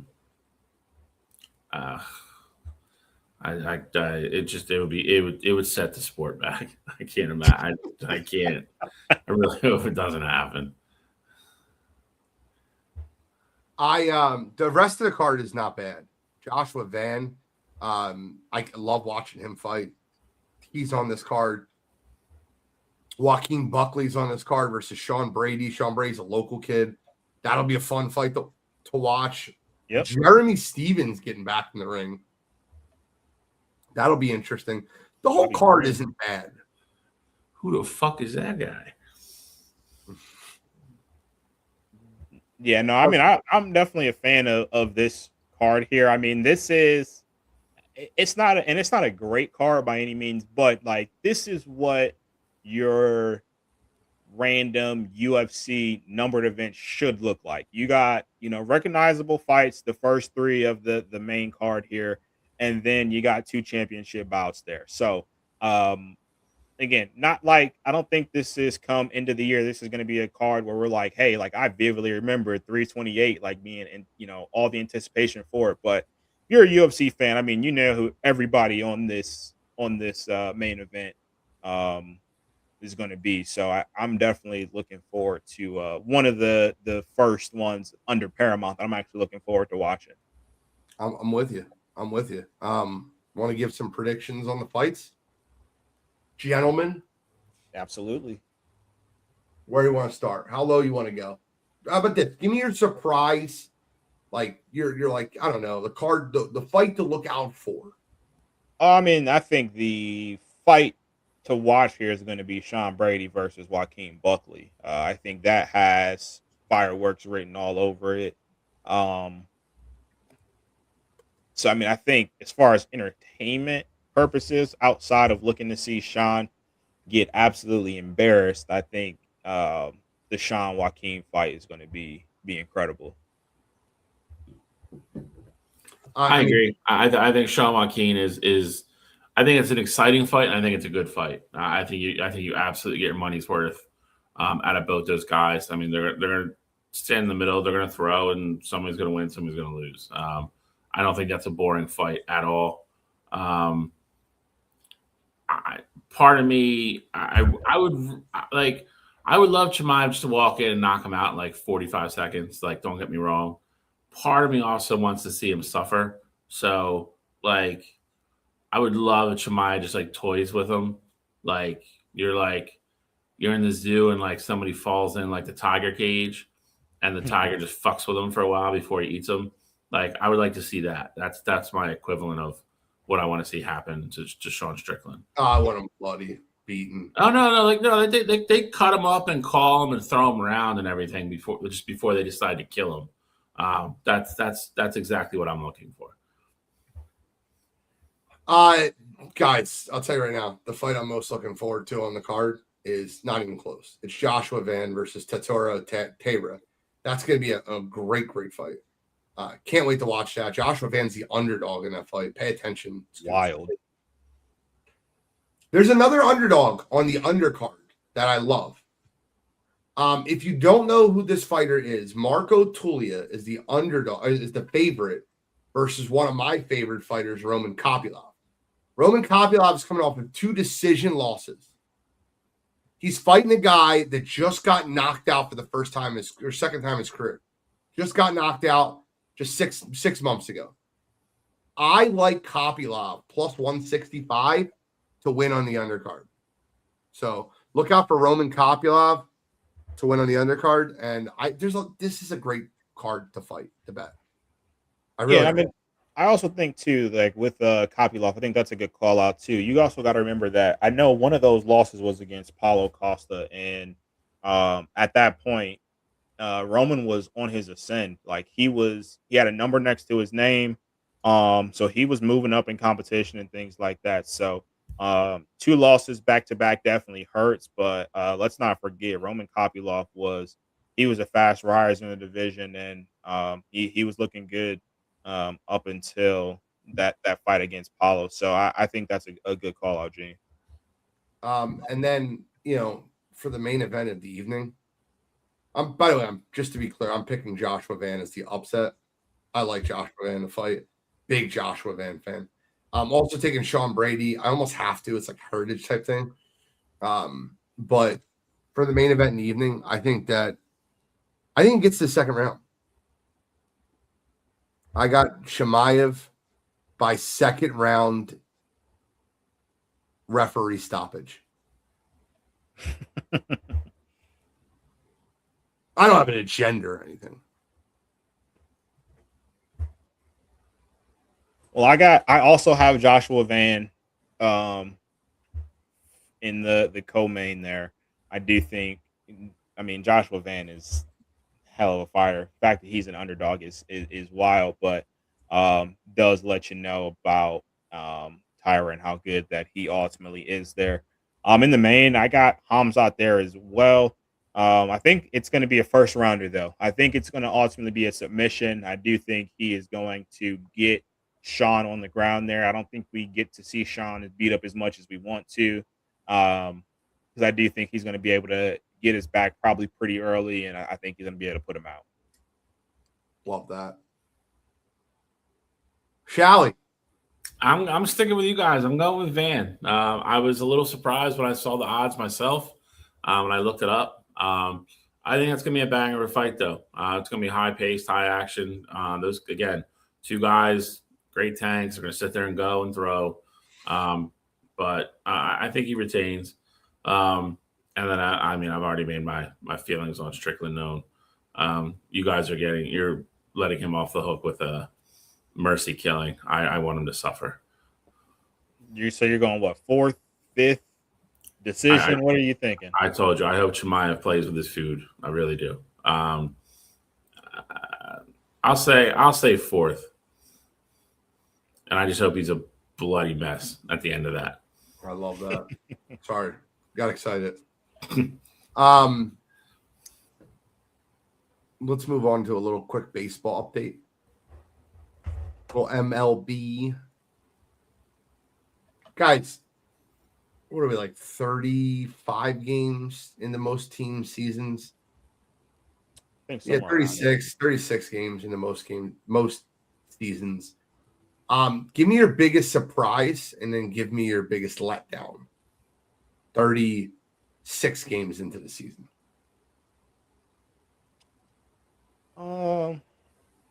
Is this going to be like player specific, team specific? What how you want? Whatever you want it to be. We'll do team and player if you want. Okay.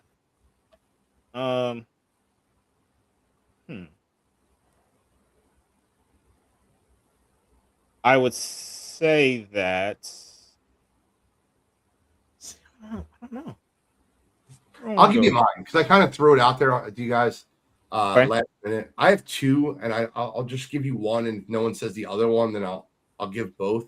But the Oakland Athletics are winning right now the AL West. They're in first place in the division, and they're above 500. I don't remember the last time that's happened. Jacob Wilson's hitting the cover off the ball. Got to give that kid credit. And Nick Kurtz hasn't even played well yet. So they got a bunch of good young players that they haven't decided to trade yet. So, I mean, this team might hang in it. That's my biggest surprise for the good. For the bad, I think it's going to be the Boston Red Sox. I expected this Boston team to really compete.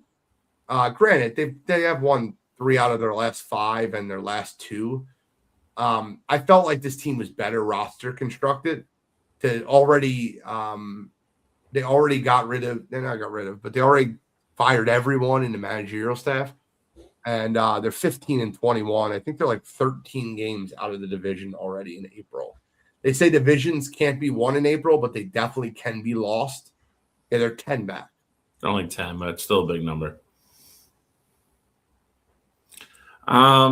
Surprised to be on the disappointing end. Boston would be tied with me with the Giants. With what they've invested in that team the last couple of years, they're dead last in the division. They're below Colorado right now in the AL West or the NL West. They're in a lot of trouble. Not playing well, not performing well. And then I would agree with G with Boston. The expectations maybe were probably a little too high, if we're being honest. But they were what they were. And they haven't even lived up to anything close to them as of yet. So those would be my two for biggest disappointment. I mean, I think that when you talk about disappointments, like, of course, Boston comes to mind there. I mean, I can stay in the AL East. I'll go with the Blue Jays, and I get it. You know, you lose Bichette, but you're coming off of a World Series run there, and I do think that, you know, while I didn't necessarily pick them to go and win the World Series this year or even make it back to the World Series, but wasn't expecting them to come out as flat as they ultimately started there. As far as like players go with disappointment, you mentioned San Francisco. I think a big part of that is Rafael Devers has not been anywhere close to what you thought he could be when you brought him in there. So I mean, I think him batting, I don't know what he's up to now, but for a big chunk of the year, he was under 200 batting average and was playing absolutely awful. So I would go that route with that. On the good side, though, I'll go with hot name on the show. I'll go with Mike Trout. Mike Trout's been healthy so far throughout this year, and his numbers have definitely been very impressive at this point in the year. It's been a lot of the, you know, Angels lose 6-1 after Mike Trout solo home run kind of thing, but Mike's been playing very, very well to start the year there. And then as far as a team that's surprised me for the good, I mean, I think the Athletics would be easy to say there as well. But yeah, I'll go with the Athletics. Athletics actually winning the AL West, well, leading the AL West at this point in the year. I do want to get players. Player that's really broken out this year is 2 of them. Murakami, who basically said, I don't want to play for the Dodgers. White Sox, yeah. Fuck them. He's got 14 home runs to start the season. Great start to the MLB season. And also Ben Rice, batting 343 with 12 home runs for the Yankees. That kid looks like the real deal. He's been absolutely raking the cover off the ball. And he's a big part of the reason the Yankees are 26-12. As far as players that have failed, Nick Kurtz. You're talking about a guy that everyone clamored to have on as the starting first baseman for Team USA. I mean, he's looking at fastballs right down the middle of the plate. Now, he's been way better the last week or so than he was, but the first 3 weeks might have been the worst 3 weeks I've ever seen a superstar have. For such a sure thing, and also Another little bit of a disappointment is Connor Griffin. Comes up with all that hype, bro. All that hype. Has a home run in his first game. Like, he's crushing the ball. And I think his second good game was yesterday or 2 days ago. So Connor would be a little bit of disappointment for me also. I will also say too, and he doesn't fully fall under the disappointment because I mean he is absolutely murdering it on one side of the ball. But from the plate to start the year, Shohei Ohtani. I don't want to say it's been like a disappointment in the fact that you're like, damn, like we're not getting our money's worth out of this guy. But to the extent of you look at Judge and Rice and the kid from Chicago, like all the home runs that they're hitting. I think Shohei's only like batting 230, 240, and he's got like 5 home runs at this point. So not your typical Shohei start, but from the pitching side, I mean, he's looking like he might go win the Cy Young. So I mean, it's just one of those things with him. But I say it's surprising to see him not be. You could use him on both. Like you could use him as the surprise good and the surprise bad. For sure. Like it's crazy. That's how good he is. Yeah, I mean, we're looking at the greatest baseball player you ever watched by baseball. That's what you're looking at. He lost a tough one last night, but I think his ERA is still under 1. Yeah. It's ridiculous. Ben Rice has been, to Gene's point, worth every penny and spot on with what they thought he was going to be. They found somebody that can hit behind Judge, give him protection. I think Nick Kurtz is definitely one that stands out, just because he's been so good in the past. He's just off to a slow start. You hope it turns around. Shohei's kind of a little off kilter at the plate. Mookie's a little off kilter at the plate. It's crazy. Like I feel like I've watched so many Phillies games this year where I usually don't watch them start to finish a ton at the beginning of the year. And this year I have. And I feel like I've watched so many baseball games. And then Gene said, he's like, we're only 35 games. Like there's 130 games left, which is nuts. But, it's there's still a long way to go, man. A lot of time for a lot of these guys to kind of get it together and get back to where they normally are. But, it's been fun. I mean, anytime you watch the little kid, the younger guys play and live up to the hype is great. Then you mentioned, Connor and Pittsburgh. It's tough to come up with that hype and live up to it. And I think he's 20. I mean, it's we'll see what happens there. I still think he's the real deal. You got the Cubs killing it in the Central. Milwaukee's, I think, tied for last with Pittsburgh, but everybody in that division's over 500. A lot of good baseball in that division this year, which is going to be fun. And then my little unknown superstar on the radar, Nico Horner, is having a hell of a year on both sides of the plate. Power numbers picked up a little bit, and he's killing it defensively. He's leading the Cubs right now, so that's fun. But it's going to be we'll have a lot of fun baseball discussions to go. There's a long way to go. Wow, Connor's had a great last week. He went from 207 to 267. Yeah, and when you only have 100 at bats, man, you got one game, go 4 for 5. Your average goes up 20 points in one game. So it's still, like I said, there's still a lot of time for a lot of guys to get back to where they need to be. The other thing I didn't mention though was the Mets going through that spell that they went through. I mean, I think they very well could be on that disappointing side. I mean, you look at what they've invested into that team and, just into, especially, from the plate side of things there, for them to go out and lose. What did the losing streak ultimately end up at? 13? 12 or 13. Yeah, something like that. Like that's wild for that bunch there. And again, it's early. I'm getting swept by the Rockies at home. I'd never seen that before. That's wild. crazy. Rocky's got a bunch of no-name players, man. They're playing everybody tough. All right, guys, let's get into You Gotta Be Kidding Me.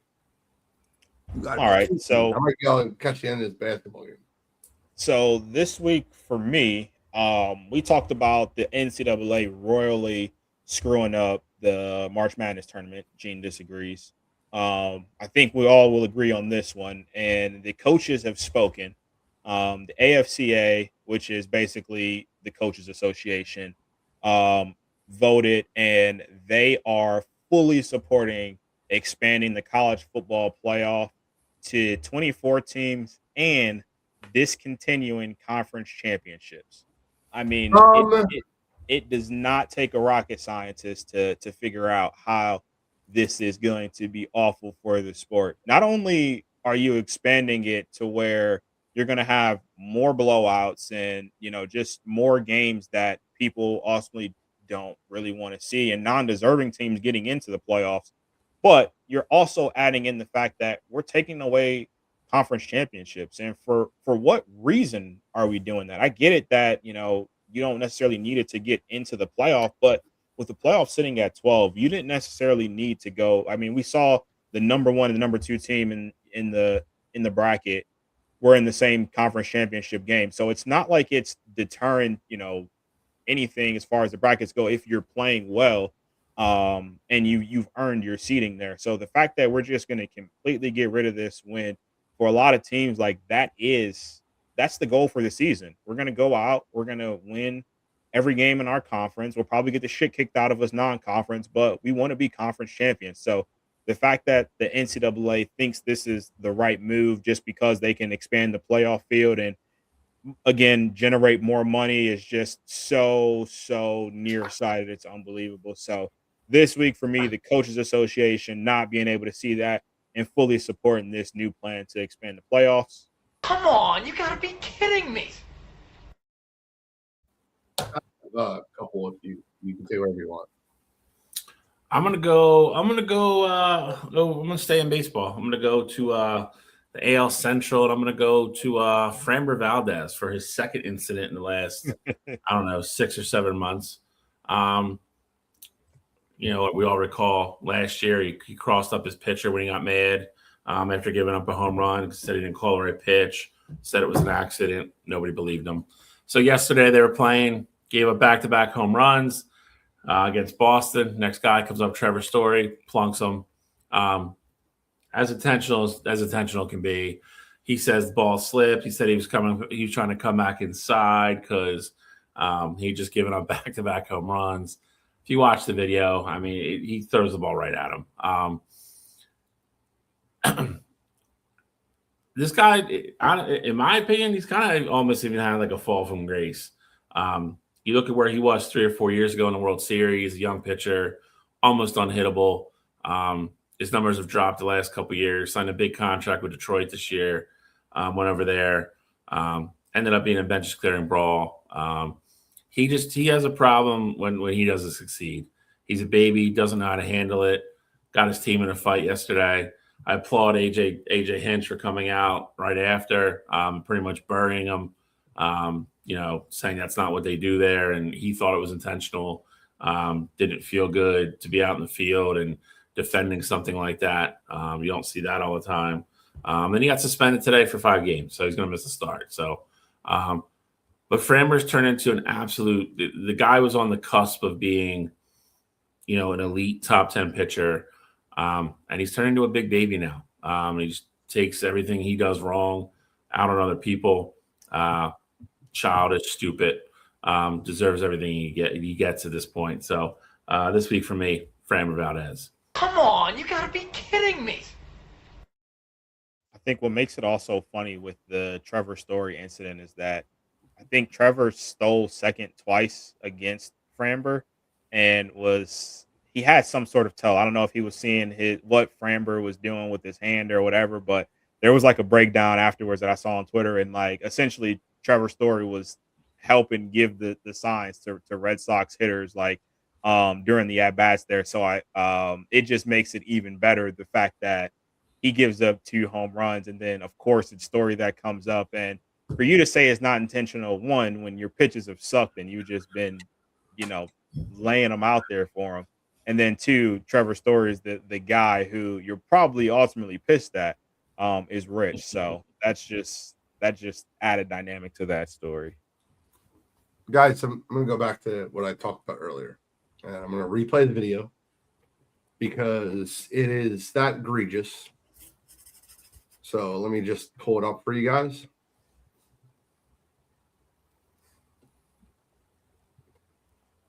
Actually, I should probably put the comments first.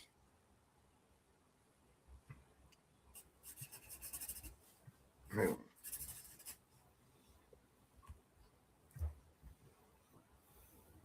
Give me 1 second. I'm going to share it right now.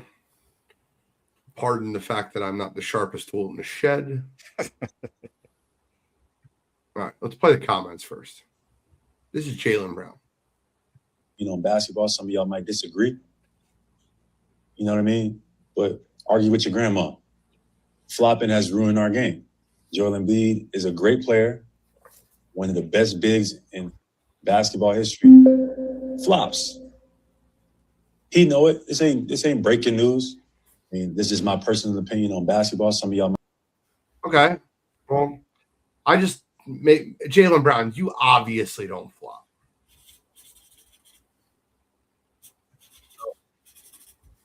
Let's just show the video.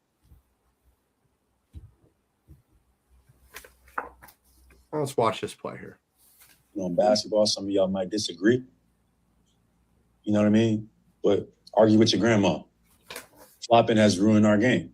Joel Embiid is a great player, one of the best bigs in.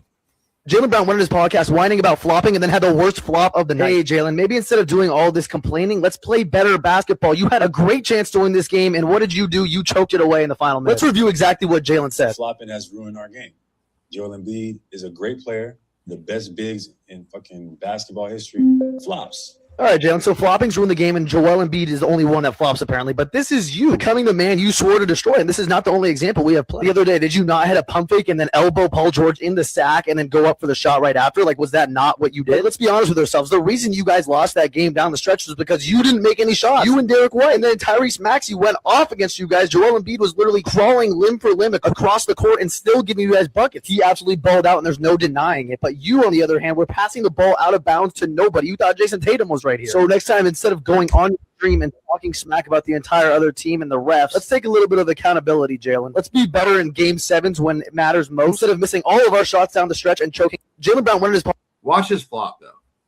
podcast whining about flopping and then had the worst flop of the night. Hey, Jaylen, maybe instead of doing all That's the flop I need. I mean, his comments are perfect, but Jaylen Brown was trying to get Joel Embiid teed up by diving on the ground.